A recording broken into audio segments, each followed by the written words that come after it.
Halo semuanya, welcome to Interior FM 1. Nah, ini adalah satu program dari Himpunan Mahasiswa Desain Interior Maranatha yang namanya Rerum, yang pastinya akan mendatangkan banyak narasumber yang keren-keren banget dan siap nih untuk sharing lebih lanjut seputar desain interior. Nah, sebelumnya nggak kenal maka nggak sayang. That's why hari ini aku pengen kenalin diri aku Katalia, aku adalah mahasiswa desain interior angkatan 2019. Dan hari ini aku ditemenin sama teman aku nih, ada Ros. Halo Ros. Halo semua, kenalin aku Ros dari Interior 2020. Salam kenal semuanya. Salam kenal. Oke, hari ini kita kedatangan narasumber kita yang keren banget nih Ros. Kita sudah kedatangan, yaitu adalah Ko Brilian. Halo Ko Brilian. Halo Ko. Halo. Halo, teman-teman. Apa kabar? Sehat semuanya. Halo, apa kabar kok? Baik-baik aja kok? Puji Tuhan, sehat di sini. Puji Tuhan. Oke, hari ini buat teman-teman mungkin yang belum tahu, hari ini kita bakal obrolin lebih lanjut mengenai interior bisnis, level up your relation. Nah, dengar-dengar nih Ko Brili. Langsung nanya aja ya kok. Dengar-dengar Koko ini memperkenalkan diri seorang Ko Brili ini adalah sebagai visual storyteller. Nah, pengen tahu kok, penasaran nih. Visual storyteller ini tuh apa sih kok? Dan mungkin Koko bisa jelaskan secara singkat kok. Oke, sebelumnya mungkin aku lepas dulu masker nih. Biar boleh lebih banget, silakan. Oke. Ya, kita ngejelasin timnya kita adalah visual storyteller, kalau ditranslate sebagai bahasa Indonesia mungkin pendongeng secara visual, di mana agendanya kita itu adalah membuat visual atau realita dari kurasi cerita yang ada gitu. Oh, oke. Sebelumnya tadi lupa nih kok memperkenalkan diri Ko Brili nih. Ko Brili ini siapa sih kok? Ko Brili ini dulu di Maranatha angkatan berapa gitu kok? Betul, terima kasih untuk mengingatkan. Nah, aku itu dari angkatan 15, fakultasnya jelas seni rupa. Cuman prodi yang aku ambil waktu itu adalah interior design. Oke, ya. Jadi di sini guys, ini ada kakak tingkat kita sebenarnya ya Ros ya. Tingkat kita. Dan terhubung banget nih. Padahal Ko Brili ini tadinya kan Ko Brili kan adalah alumni angkatan 2015 ya. Tapi terhubung banget sampai angkatan 2020 ini sampai kenal nih sama si Ros nih. Iya. Betul. Iya.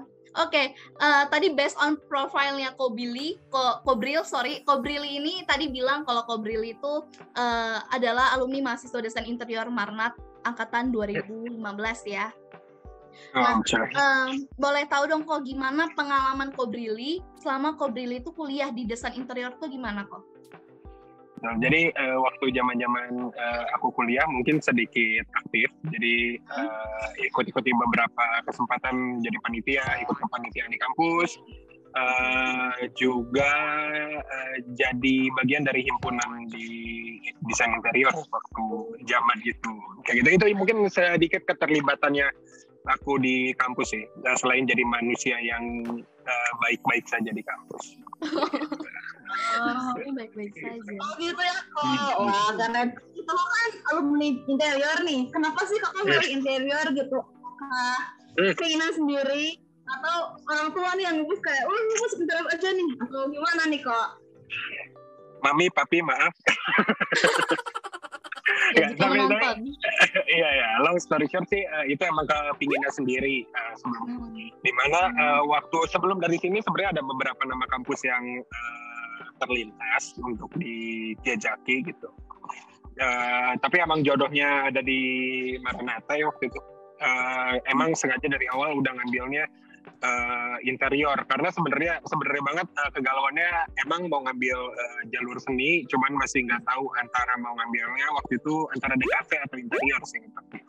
Melihat profil dari kampusnya Maranatha ya waktu itu ya, salah satunya detail dari program studi yang pengen dipelajari gitu atau yang pengen didatengin, dan ternyata setelah beberapa kali juga ada expo dari aku SMA, melihat dan ada ketertarikan deh di dunia interior, karena nggak banyak kampus juga yang waktu itu di radarku waktu SMA tuh ada program studinya desain interior kayak gitu.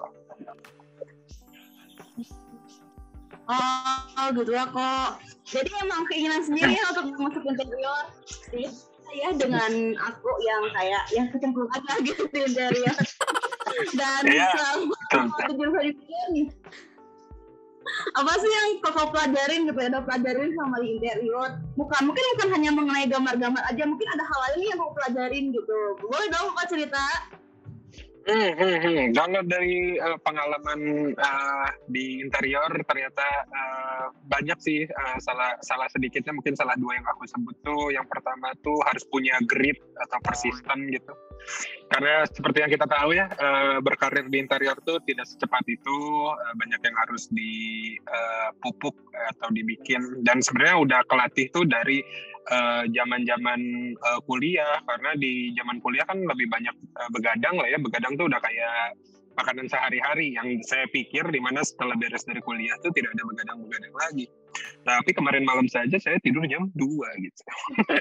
Karena ya itulah ya, maksudnya emang kehidupan yang bentuknya persisten, siap digambleng ini tuh dilatihnya tuh dari zaman-zaman kuliah, dari zaman-zaman bikin mock up, bikin furnitur ya dulu ya, kalau aku nggak salah ngobrol gitu.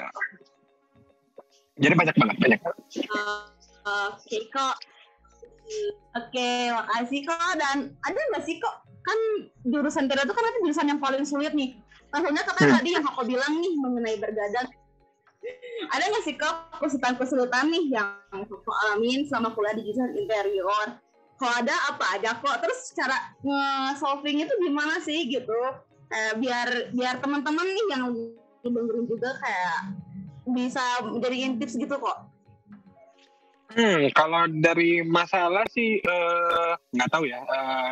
Dari sepanjang aku study waktu zaman itu tuh lebih dapat satu kesimpulan, di mana ada 2 poin lagi sih. Yang pertama tuh critical thinking tuh benar-benar dilatih ya, maksudnya karena mungkin pace kita di kuliah tuh mempersiapkan kita nanti di lapangan, karena kalau misalkan di kampus misalnya kita ada masalah sama kepinginnya dosen, kita nggak bisa deliver kepinginnya dosen, itu yang bikin kita tertekan nyari gimana caranya.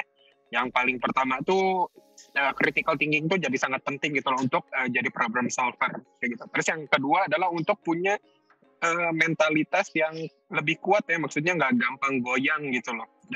Dalam konteks kita nanti di asistensi ternyata dosen yang nggak suka, kita harus mempertahankan argumen kayak gitu-gitu. Itu tuh membuat si calon-calon desainer ini menurutku sangat penting untuk punya critical thinking di bidang-bidang yang dibutuhkan di interior. Salah satunya adalah cepat tanggap gitu ya dari apa yang dosen mau kayak gitu, karena pace-nya di dunia kuliah mungkin bikin kita terbiasa nanti pas ketemu sama calon klien, karena klien-klien yang di dunia nyata mungkin bakalan lebih cepat pace-nya. Oh, gue nggak suka ini, gue nggak suka itu. Tapi kita udah terbiasa gitu loh dilatih di kuliah. Dan soalnya kalau misalkan di kuliah kalian ngerasanya berat, menurut aku sih emang itu a part of the process sih. Karena nggak ada yang mudah untuk mendapatkan karya yang luar biasa aja gitu. Gimana kok mengenai asistensi nih, aku tuh emang lagi relate aja sama kuliah aku sekarang. Gimana kayak asistensi dosen tuh kayak edan gitu bisa dibilang gitu. Tapi yang Bapak tadi bilang bahwa itu terobosan apa ya, bahwa itu hal yang baik gitu buat nanti kedepannya gimana gitu. Dan ya makasih juga ternyata kok udah memproblem solvingkan masalah saya, bahwa dosen tuh sebenarnya anggap aja sebagai klien gitu. Oke, dan mengenai kuliah nih ya kok kayak Abdul nggak sih nih kalau nggak ngomongin mengenai organisasi gitu. Kalau sendiri nih untuk ikut organisasi apa nih, kayak misalnya nih di Interior sendiri ada alumni, atau mungkin kamu ikut organisasi lain nih di luar kuliah, di luar kampus gitu. Boleh dong ceritain lagi kok. Kalau organisasi aku khususnya banyak karena kan semua punya batasan waktunya. Maksudnya kita kan kuliah juga padat di mana waktu zamannya aku emang jauh lebih banyak organisasi di dalam kampus.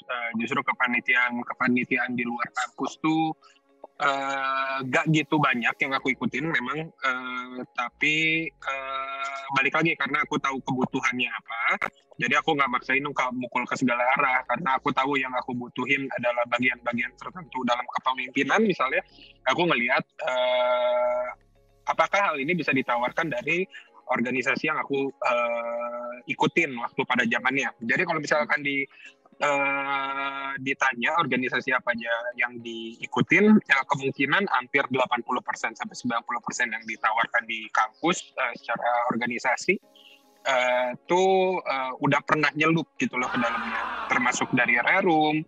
Kalau teman-teman yang ada yang mungkin alumni atau baru masuk kuliah ada masa orientasi, nah aku sempat terlibat juga di dalamnya. Itu juga acara-acara fakultas kayak Evolusia, acara pameran fashion dan lain-lain, itu hampir tercobai lah semuanya gitu. Oke, berarti lumayan banyak banget ya Ros ya. Kayak lah kuliah iya, organisasi pun iya, dan itu organisasi pun gak dikit gitu yang kakak ambil. Ini jadi penasaran sih kok, kayak time management kok gimana sih gitu, kayak kok keren gitu, kayak ini kuliah pun sama organisasi itu seimbang gitu. Itu time managementnya gimana ya kok biar seimbang gitu? Biar seimbang. Menurutku sih yang paling pertama sih harus punya ambisinya masing-masing sih. Kayak karena pasti ada yang aku korbanin juga, nggak dalam arti aku ngambil beberapa hal dalam satu waktu itu jadi excel di semua bidang. Pasti ada yang istilahnya kayak yang dianaktirikan lah ya, maksudnya ini kayaknya nggak terlalu gua fokusin deh kayak gitu. Ada kok, ada beberapa hal ya yang dikorbanin, tapi mengorbankannya, alangkah lebih baiknya tetap finishing well di setiap bidang yang dijalanin. Jadi emang selain dari ambisi harus punya komitmen kayak gitu, karena dari kecil gitu, maksudnya dari kita kuliah belum dikenal siapa-siapa, yang selalu aku percaya yang dibangun tuh reputasi. Jadi itulah yang dijaga gitu loh untuk ke hari-hari ini juga gitu ya. Jadi maksudnya supaya bisa punya tanggung jawab yang memuaskan ke banyak orang lain gitu. Ke banyak orang gitu sih. Oke. Berarti dari berbagai organisasi yang Koko ikutin, Koko bisa membangun relasi jadi banyak. That's why banyak juga mungkin kok yang kenal sama Koko. Ya nggak kok? Kalau ya, itu bisa satu ya. Kok brilian. Pasti orang langsung tahu, oh brilian ini nih gitu. Amin, aduh Tuhan, temen sih. Cuman ya, makasih. Iya. Oke. Jadi aku lumayan amazed juga ya sama experience yang udah Ko Brili punya selama kuliah. Maksudnya tadi Ko Brili bicara juga soal ada yang harus dikorbankan. Salah satunya apa nih kok yang dikorbankan? Contohnya, salah juga boleh? Jelas yang pertama IPK nggak gitu tinggi lah ya. Kalau kita ngomong akademis. Ya gue mepet lah, maksudnya masih di KKM-nya tapi nggak yang se-excel 37, 38 gitu enggak. Karena ya gue cukup berpikir kayaknya gue emang nggak seharusnya serajin itu juga gitu, karena ternyata ada nilai tukar ketika ikut organisasi, lebih asik nih bisa ketemu lintas bidang kayak gitu. Begitu juga waktu itu sempat ada kayak forum-forum sama fakultas lain, jadi kayak ya itu cukup menarik. Terus begitu masuk kayak ke acaranya TKMDII atau mungkin yang anak-anak interior tahu itu temu karya mahasiswa gitu lah ya. Ya itu juga ikut gitu, ketemu sama dari kampus-kampus lain, tukar pikiran, ngobrol-ngobrol kayak gitu. Jadi ada salah satu yang dikorbanin, salah satunya adalah mungkin studinya nggak gitu excel, tapi tetap di atas KKM, tetap di atas 3 kok, seingat saya. Harusnya benar ya kok, tidak seingat. Harusnya sih. Iya, baik. Nah, jadi dari experience yang Koko punya juga tadi itu, berarti Koko emang banyak kenal, punya relasi di luar kampus juga punya ya kok? Kenal-kenal sampai selesai kuliah kok? Ya, sampai sekarang itu yang dibangun terus sih. Oke. Ada yang dikorbankan ternyata. sama tema kita hari ini. Iya, sesuai banget nih, level up your relation. I'm on the next level. Wow. Keren banget. Oke. Iya, bener banget ya. Oke. Berarti ya walaupun ada yang dikorbankan, tapi ada yang masuk juga gitu, ada pemasukannya juga, ada yang hal yang baru yang kau beri pelajarkan. Oke, paham. Keren. Oke. Selanjutnya kalau misalnya dari experience yang tadi Koko udah punya nih, Koko udah bangun relasi, level up your relation. Koko udah bangun relasi tadi itu. Koko setelah lulus kuliah dari Interior Maranatha, apakah Koko punya itu langsung punya planning? Oke, aku mau freelance dulu deh. Oke, aku pengen kerja sama nih. Atau ada langsung terpatok ke mungkin satu organisasi, atau aku pengen kerja sama nih sama ini, atau gimana kok? Bagus. Oh iya, sebelumnya tidak mengencourage juga jadi ke anak-anak untuk tidak rajin belajar. Belajar aja. Oh gitu. Iya, benar. takutnya mereka menangkap tone-nya salah gitu. Tidak. Kalau dilanjut soal plan ini tuh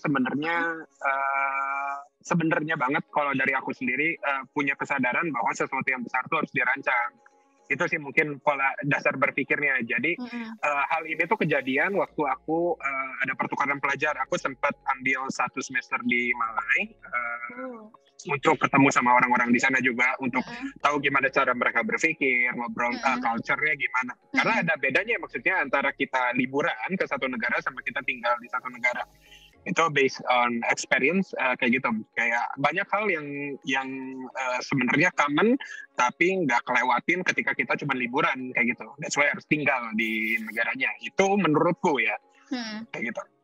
Nah, dari sepulang dari Malai waktu itu tercetuslah bahwa aku emang pengen punya firma sendiri atau firm sendiri gitu loh, studio firm sendiri. Dimana ini tuh divalidasi pas ke Bandung, mulai cari-cari yang tadinya teman-teman kampus, mulai dibukalah obrolannya untuk kita cobain yuk bikin kecil-kecilan, bikin apa gitu, project-project kecil kayak gitu. Awalnya banget semua dari dongeng sih.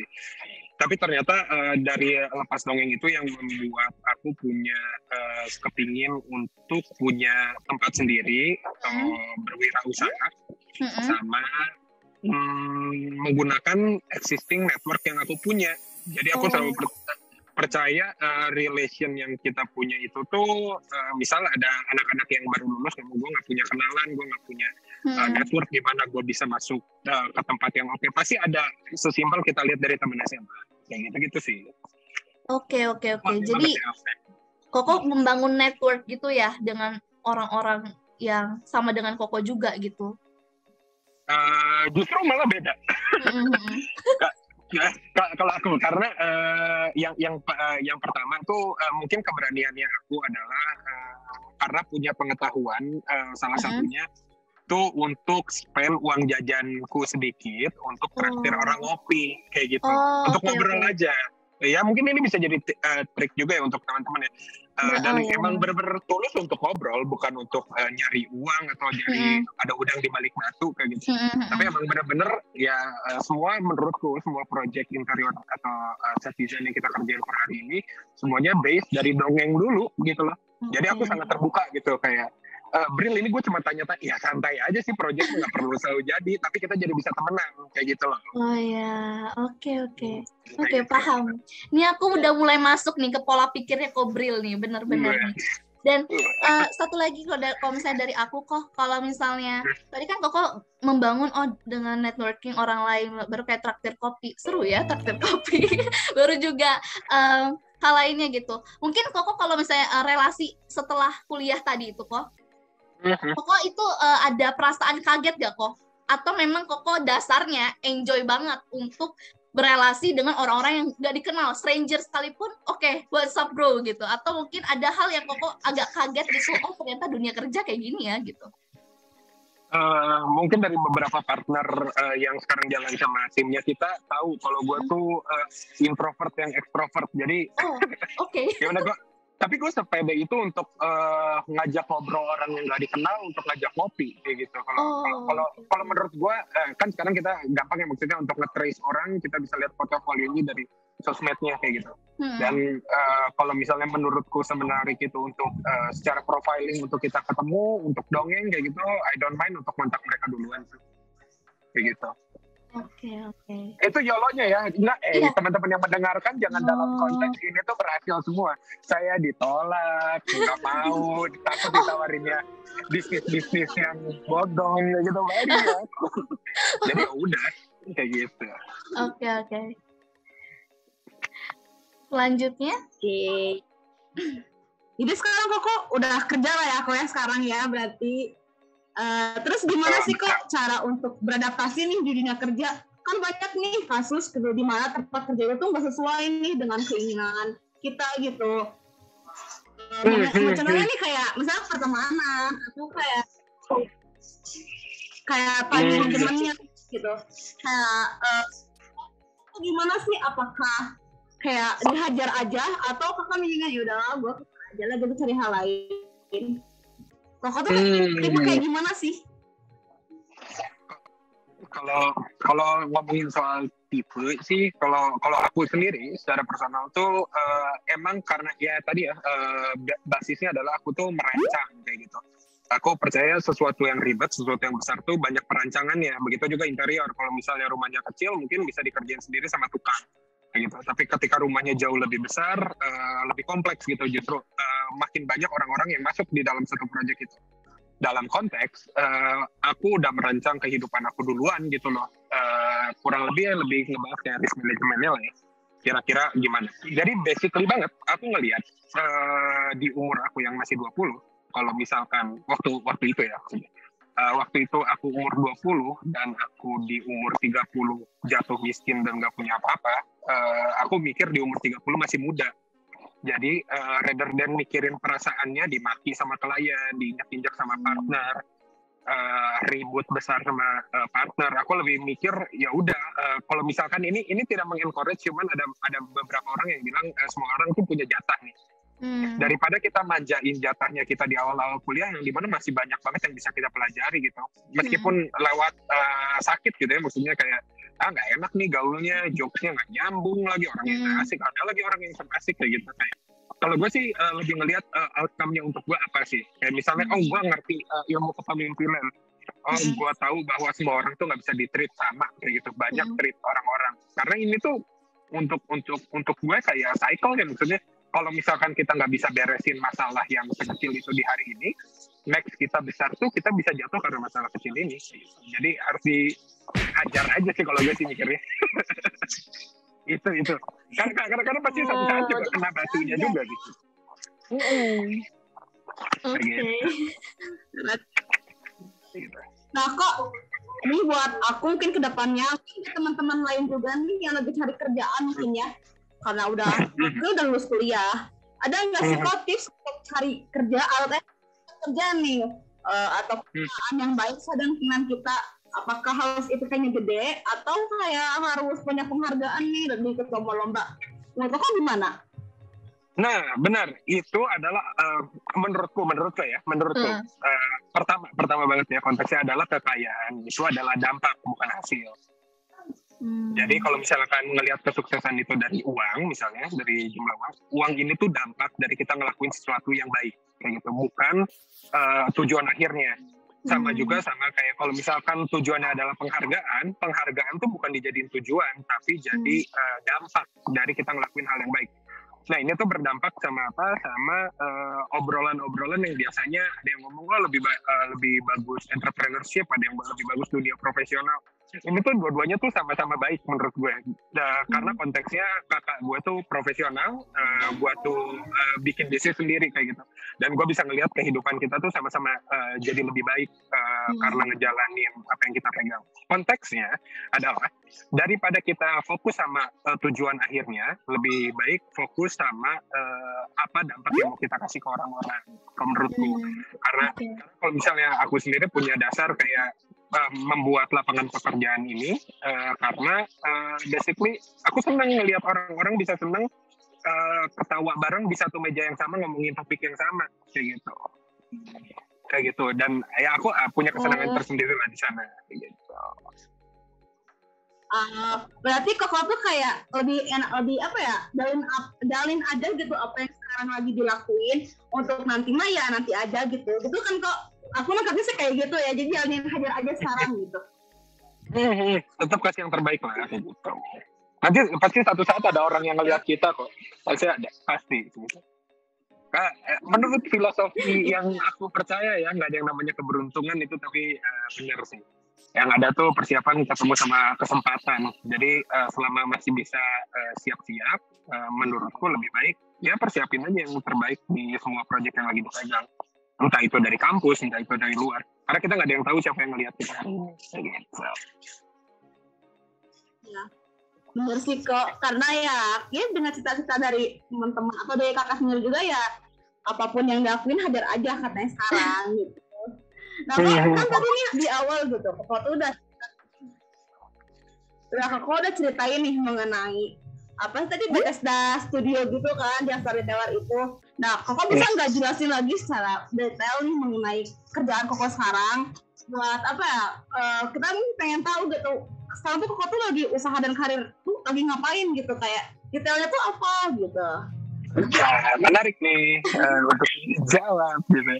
Nah, jadi emang sebutan ini tuh agak visual storytelling atau visual storyteller gitu cukup agak tidak majemuk ya, maksudnya masih sedikit yang mendengar sebutan-sebutan itu. Tapi sebenarnya ini kata-kata ini juga lahir aku nyomot dari orang-orang di luar gitu, dari industri-industri yang udah lebih maju. Aku yakinnya kayak gitu, sama kayak negara-negara maju biasanya punya sebutan-sebutan yang lebih unik lah kayak gitu.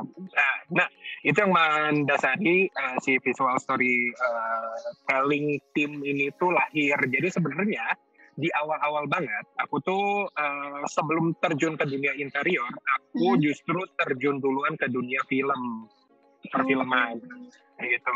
Jadi kita ikut-ikut beberapa festival kayak gitu-gitu yang dimana waktu itu masih uncommissioned lah ya bentuknya ya, belum ada uangnya, tapi kita senang bikinnya. Kayak, oh Bril, ini gue punya apartemen kosong untuk syutingan nih, ceritanya orang menengah, profilnya kira-kira gimana ya bikin visualnya nih di dalam apartemen kosong ini. Nah awalnya tuh dari sana sebenarnya, dimana jadi sebelum aku terjun ke dunia interior benerannya, aku secara personal terjun di project-project yang berbasis video atau film kayak gitu. Dari sana baru setelah aku lulus, long story short, sebelum aku lulus sebenarnya udah mulai masukin project-projectan interior. Karena aku takut identitasnya hilang kayak gitu sebagai interior designer. Karena terlalu seneng nih ngerjain hal-hal yang ada di set design. Sampai yang di interior pun ternyata jalan. Nah, long story short, ternyata demanding dari keduanya, dari dunia-dunia film atau videografi ini, dan dari interior, dua-duanya punya demand yang sama-sama baik lah gitu untuk kita satu tim. Nah, itu yang menyebabkan harus ada satu job role yang bisa membungkus dua pekerjaan utama kita ini. Di mana kalau misalkan kalian pengen tahu lebih jauh, tuh beberapa project yang kita kerjain di set design tuh lebih banyaknya ke komersil juga sebenarnya, hubungannya sama brand. Ada video iklan, ada video campaign kayak gitu. Mungkin nanti aku nggak tahu ini video ini kapan naik, tapi salah satu project kita harusnya ada yang udah naik juga. Waktu itu kita kolaborasi sama tim di Bujang Rimba untuk kerjain campaign-nya Tinder kayak gitu. Kalau ada yang tahu Tinder dating apps, di mana itu pekerjaan kita, di mana kita punya satu rumah kosong, di mana rumah ini harus kita makeover, harus kita rombak sesuai dengan brand yang ada kayak gitu. Kita ngerti lah ya, maksudnya di interior ada proyek komersil kan, di mana proyek komersil ini kan harus desain ini tuh menjawab brand yang ada kayak gitu. Nah yang kayak gitu-gitu yang kita kerjain. Nah sampai karena demandingnya cukup banyak, karena kita ngerjain beberapa brand juga, ada Salonpas, ada Dettol, ada WGS Hub, ada Regency. Mungkin Regency kalian tahu ya, itu juga salah satu yang ada di jadi partnernya Maranatha, seingat aku. Kita bikin company profile-nya, kita bikin instalasi-instalasi. Jadi mungkin anak-anak yang baru yang di seni rupa mungkin agak terbiasa lah ya dengan sebutan instalasi. Kita bikin instalasi besar 4 meter, 6 meter yang kayak gitu-gitu. Itu kita bikin untuk memenuhi kebutuhan si klien ini dalam bentuk pengiklanan biasanya.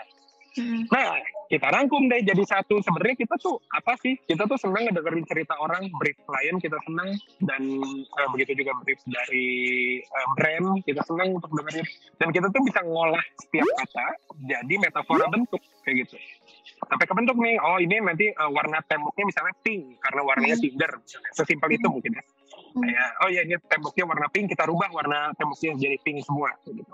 Nah ini tuh adalah menurut kita, kesepakatan kita menghasilkan si kata-kata kita tuh suka bermain dengan visual, tapi kita juga bercerita di dalamnya. That's why kita sebut sebagai visual storytelling team. Begitu. Oke. Menjawabkah? Cukup dong. Sangat menjawab ya kok. Aku sampai speechless. Ternyata banyak. Enggak, pas. Oke. Berarti banyak juga yang Koko pegang ya kok. Walaupun emang Koko kan tadinya emang fokusnya di set design, tapi nggak mau maksudnya nggak mau terlalu asik nih di sini, harus tetap ada interiornya nih gitu kan. Nah, tadi dengar dari Koko juga cukup banyak ya kok yang Koko handle dan Koko ikuti projectnya juga, dan pasti banyak pihak juga ya kok yang terlibat bareng Koko nih. Nah, penasaran nih kok, pihak yang mungkin langsung kontak dengan Koko nih, pihak apa aja sih kok contohnya kok? Misalnya kan kalau set desain beda lagi nih, apa nih gitu? Itu mungkin jadi advantage-nya kita ya, karena emang bener-bener aku nyebutnya ke tim sih lebih ke arah kayak sayap kanan, sayap kiri. Di mana sayap kiri kita tuh interior, sayap kanan kita itu set design, di mana vendornya tuh bener-bener makin meluas gitu loh. Jadi kalau misalnya aku ceritain sedikit di interior, jelas kita banyak ketemu sama vendor-vendor furnitur, terus laminate atau finishing, kontraktor, general kontraktor, orang kelistrikan yang kayak gitu-gitu. Kayak lebih banyaknya ketemu sama orang-orang yang seperti demikian kayak gitu. Sementara di sayap sebelah kanannya kita justru ketemunya sama videografer, ketemu sama tukang lampu, ketemu sama sutradara, ketemu sama line produser yang kayak gitu-gitu lah. Kayak dunianya benar-benar beda. Itu yang bikin kita punya advantage, kita jadi lebih cepat dikenal sama orang-orang. Karena yang aku percayanya awal banget tuh melihat dari biro-biro yang ada, seringkali setiap biro yang ada tuh nggak cuma punya satu kekuatan. Misal kita sebut interior, ada interior biasanya sama arsitektur, kalau nggak interior sama branding, kalau nggak arsitektur sama konstruksi kayak gitu. Nah, aku melihat bahwa role bisnisnya kita yang dulunya kecil, yang mungkin ya cukup lah hidup bulanan kayak gitu, kayak ya bulan lepas bulan gitu, tuh harus dinaungi dengan brand yang lebih besar lagi supaya scaling up-nya bisa lebih cepat, karena mimpinya juga besar kayak gitu. Oke. Dari sayap kanan dan sayap kiri yang sangat berbeda itu. Pastinya juga banyak yang jadi tahu Kobril ini ya.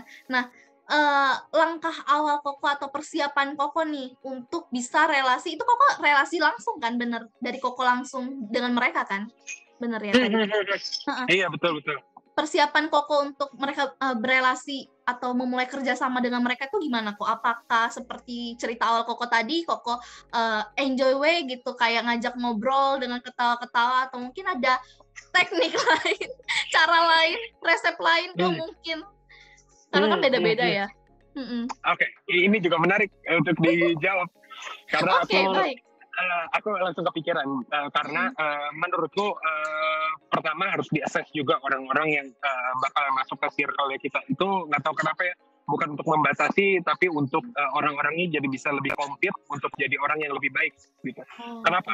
Karena aku dapat satu quote, aku lupa Inggrisnya apa ya, pokoknya bukan Indonesia lah, tapi intinya adalah kita adalah rata-rata 5 temannya kita gitu.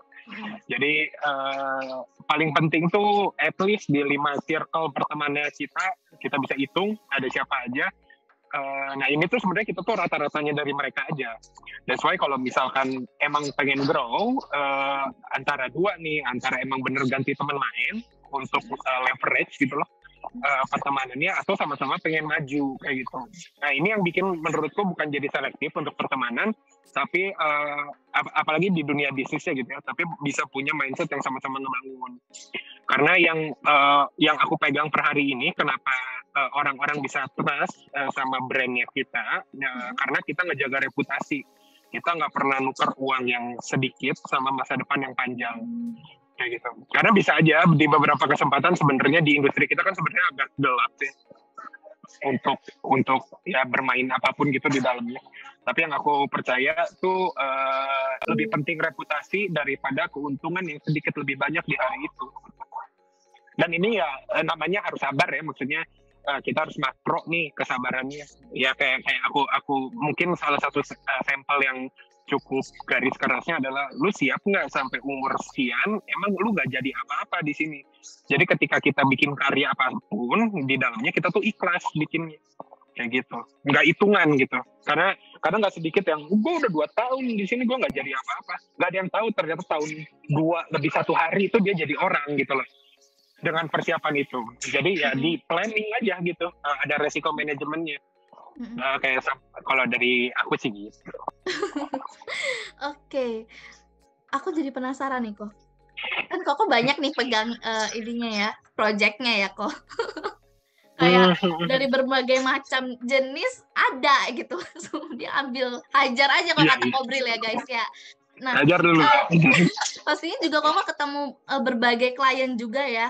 Nah, tadi emang si Koko ada sempat mention ya kehidupan dari kuliah, emang harus punya pikiran yang kritis, jadi kita bisa menerima apa yang diminta misalnya sama klien kita gitu. Tapi Koko dengan Koko tadi bilang seperti itu, berpikir kritis, baru juga Koko bilang harus ikhlas, harus mengerjakannya ini dengan ikhlas gitu, jangan lihat hasil akhirnya. Tapi Koko pernah nggak sih Koko sampai ketemu klien yang Koko itu kayak ini menurut gue baik loh, tapi kenapa menurut klien saya ini terus ingin diubah gitu, pengen terus direvisi gitu, padahal menurut Koko udah baik nih, atau mungkin Koko udah merasa wah gimana ini, atau Koko pernah ngerasa kayak gitu nggak sih kok?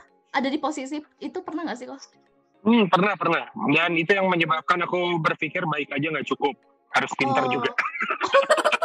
Benar, nggak salah. Karena kalau misalnya kita benar-benar baik, sangat mudah untuk dimanfaatin sama orang-orang menurutku. Itu alasannya aku tahu ngomongnya sih sama tim internal Bethesda pun orang yang jago di industri jarang pengen belajar di bisnis karena dua industri sama bisnis itu membahas hal yang berbeda. Di industri kita ngomongin mau desain yang bagus, mau desain yang efisien dan bla bla bla. Mereka tuh ngitung duit, bisnis tuh ngitung duit. Dalam konteks ada proyek komersial misalnya nge-hire interior designer anak warnet gitu. Dia kan nggak cuma mengharapkan desain yang bagus dong. Dia mengharapkan dengan adanya jasa desain interior tambahan ini itu bisa nge-boost penjualannya mereka. Dimana ini tuh nggak ada hubungannya sama interior sama sekali. Ini tuh ngomongin soal angka. Ngomongin kapan gue bisa ROI atau return on investment-nya kapan. Itu ngobrolin soal bisnis. Dan semakin kita jago di industrinya dan gak mau belajar soal jargon bisnisnya, di bisnis itu ada hukumnya, ada apanya. Kita tuh sangat mudah dikadalin sama orang-orang di luar kayak gitu. Apalagi orang-orang yang udah lebih ngerti industrinya daripada kita yang baru main datang gitu. Jadi kalau misalkan ditanya baik tapi kenapa revisi terus, mungkin karena nggak ada batasan itu dari awal, nggak ada pahit-pahitannya. Kita cuma revisi 2 kali, sisanya tuh kita kena charge, let's say berapa duit untuk berapa pertemuan kayak gitu. Nah ini yang menyebabkan klien pun jadi mikir, gue nggak bisa revisi terus nih kayak gini. Kecuali gue mau bakar uang kayak gitu. Dan kita juga senang, ya udah revisi aja terus kayak gitu. Sama-sama menyenangkan, bukan? Benar. Kayak Tidak gitu. salah. Oh iya, begini ya ternyata cara berpikirnya Kobril. Oke, Kayak gitu. berarti cara mengatasinya itu dengan memberi batasan gitu ya kok, dan harus pintar. Jangan baik aja, karena saya pernah baik saja. Oh iya, belajar dari pengalaman ya. Oke. Gitu. Nah kok kan Koko kan story ini tuh agak kayak keren banget nih. Koko bisa nggak sih kasih tips and trick nih buat kita untuk interior muda yang buat nanti tuh kalau mau berkecimpung nih di dunia interior tuh kan harus bangun relasi nih sama orang. Apa sih yang harus kita lakuin dan apa sih yang nggak boleh kita lakuin gitu biar relasi nanti tuh kayak makin keren gitu ya, seperti yang Koko lakuin gitu. Ada nggak sih tips and tricksnya gitu?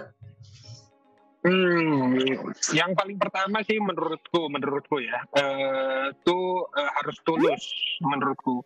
Kayak emang datang karena satu tujuan. Aku tuh nggak pernah kayak, apalagi selalu ngedukasi ke anak-anak juga, jangan sampai kita ketemu satu orang itu niatnya apa, padahal yang dipengen apa. Misalnya kita pengennya temenan, padahal di belakangnya kita tahu ada project yang lagi mau on. Itu tuh sangat ditentang lah sama tone-nya dari Bethesda. Kita tuh nggak kayak gitu.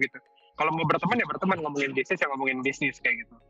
Jadi dalam konteks kitanya firm, itu membuat orang-orang yang percaya pun nggak setengah-setengah gitu.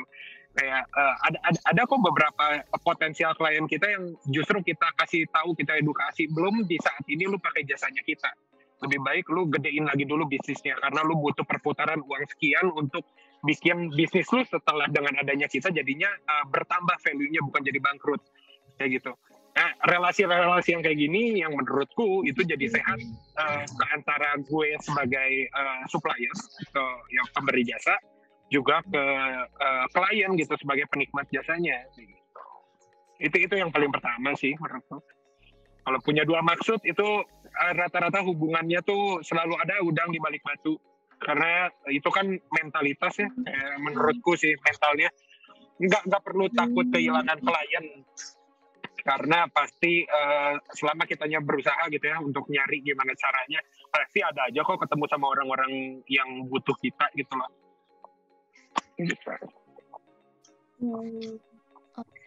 Tulus. Gitu. Jangan cintai aku. Ini sekali ada perform ya dari Kobril ya, secara mendalam. Pokoknya itu pinter nyanyi ya, pokoknya. Iya boleh. Aduh. Oke. Gitu. Sebenarnya ilmu di Koko ya. Oke, mungkin Kobrili. Bentar kok. Mungkin dari Kobrili ada pesan-pesan yang ingin Koko sampaikan buat teman-teman kita yang lagi nonton nih. Mungkin ada yang akan menjadi calon desainer interior seperti Kobrili, atau mungkin ada yang baru mau masuk jadi mahasiswa desain interior kok. Ada pesan-pesan yang pengen Koko sampaikan kok. Rendah hati, mau belajar. Ini tipikal tapi berbahaya karena di generasinya kita gue ngelihat banyak orang yang pengennya instan. Itu sih.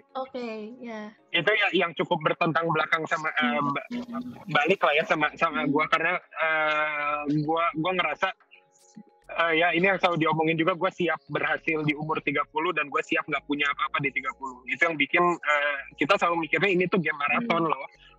Karena sering kali kayak sekali dua kali ditolak klien, mundur kayak gitu kayak ya elah gitu, kayak ini yang bakalan sering kita hadapin. Nggak semuanya tuh berbuah manis gitu, tapi jangan karena mereka nolak kita bikin kita kayaknya kita nggak cocok jadi desainer. Ada gitu yang kayak gitu tuh masalahnya.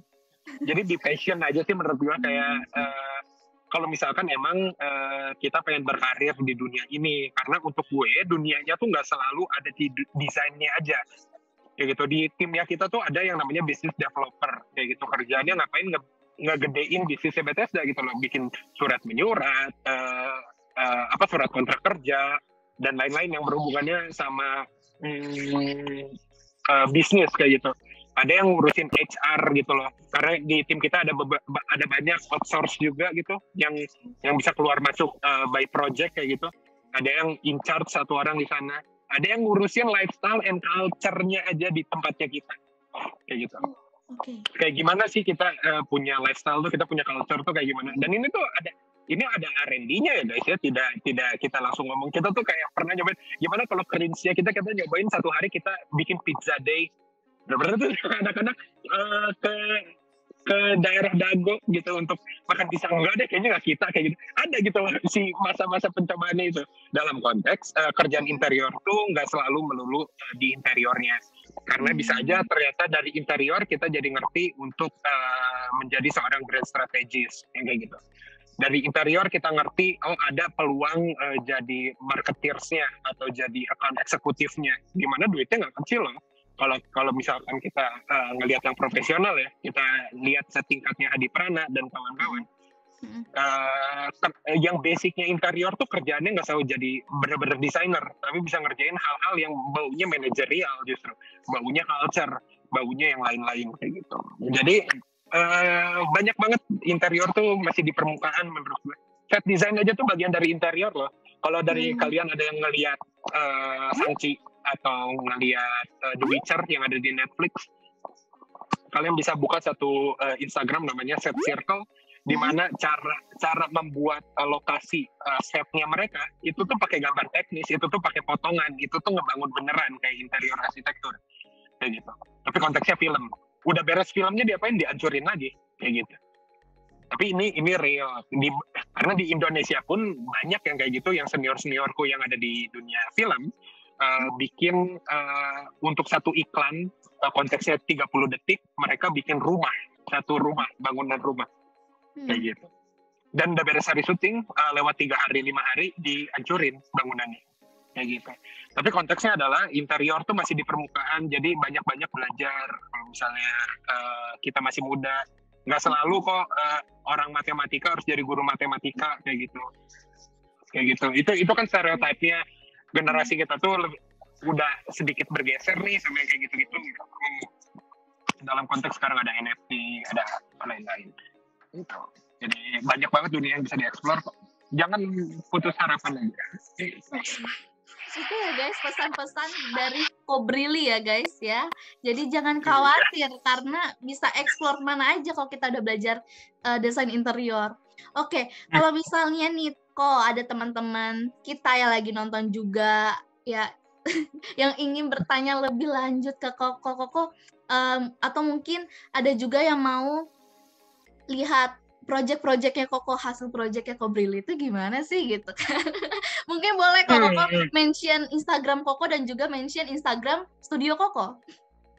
Ini bisa diakses di 3 ya teman-teman ya. Pertama jelas di Instagram gue tuh sebenarnya gue tuh nggak gitu aktif. Gue tuh cuman seneng tipis-tipis doang. Tapi ada di Brilian 48 kayak gitu. 48-nya bukan karena JKT tapi karena saya 4 Agustus. Ya, seringkali asosiasinya ke sana soalnya.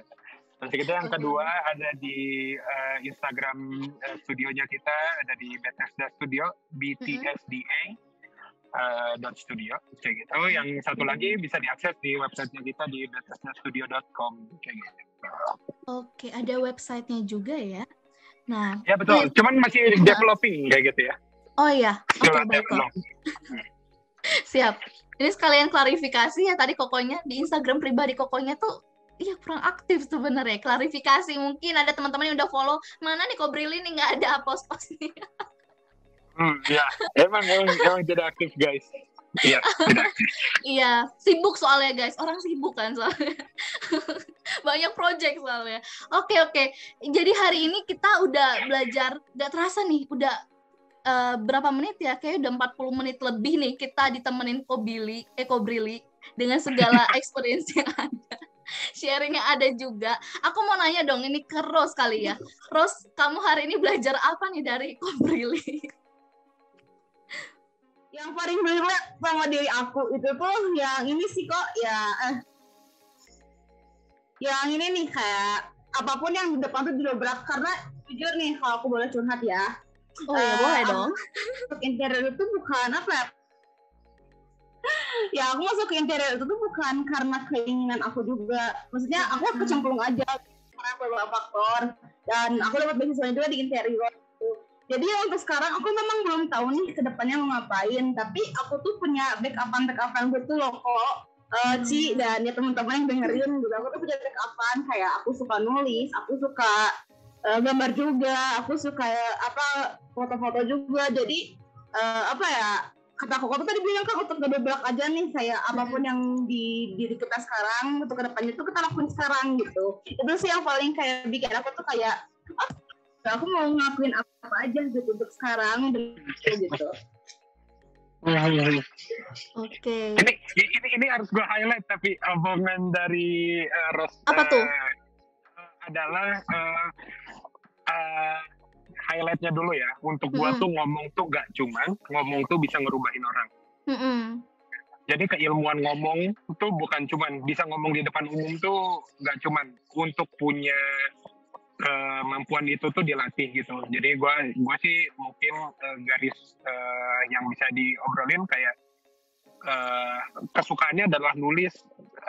Harus tahu bahwa ada nama keilmuan namanya copywriting.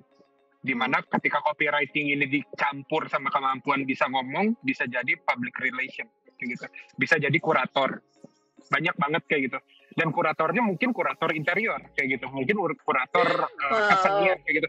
Jadi luas banget apapun yang jadi skillnya kita, yang menurut kita hari ini sepele, untuk gue tuh nggak ada yang sepele. Semua di tim kita tuh selalu ngomong nggak ada yang cuman, adanya masih harus, nggak ada yang tinggal. Semua hal tuh penting kayak gitu.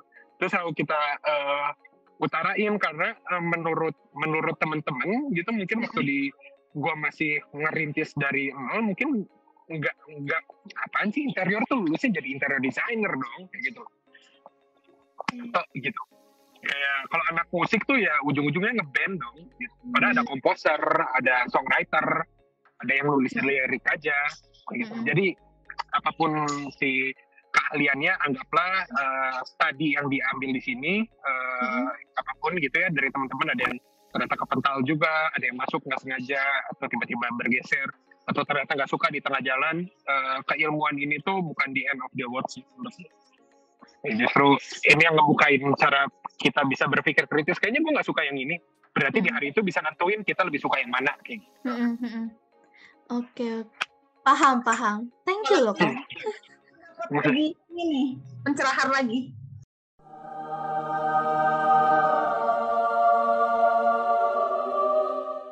Kalau dari aku sih yang aku amazed dan aku tidak kira-kira, aku tidak ekspektasi sama sekali sebelum podcast ini dimulai pun ternyata Cobrili itu maksudnya kayak menanamkan santai kok. Santai. Tolong kok. Oh ya, oke. Menanamkan sikap yang namanya yang ngerjain project itu harus tulus, harus ikhlas gitu ya, kalau benar ya, harus ikhlas, rendah hati. Kalau dibilang masukan ya harus didengerin, baru juga harus pinter. Jangan lupa pinter ya guys. Jangan lupa pinter gitu. Aku juga baru tahu ada batasan-batasan, misalnya tadi soal asistensi gitu-gitu ya, kok dengan klien harus dibatasin nih, nggak boleh nih ntar seenaknya lagi karena terlalu baik gitu kan.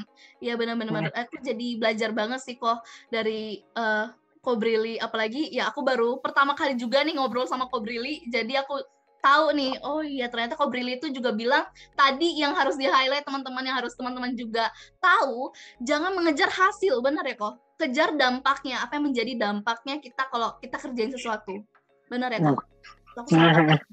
Bener ya? Hasilnya jangan diuang lah intinya gitu, atau yang bentuknya tangible karena nggak ada yang menjamin. Iya benar.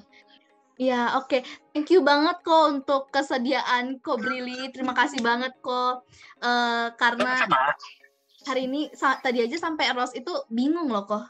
Ya mana ya yang aku mau mention belajarnya apa, karena saking banyaknya. Aku juga dari tadi speechless kayak oh iya ini gitu. Jadi aku harap semoga nanti ke depannya kita bisa mungkin ketemu lagi gitu ya kok, atau mungkin teman-teman di sini nanti ada yang mungkin jadi partner kerjanya Kobril mungkin ya kok. Amin. Amin.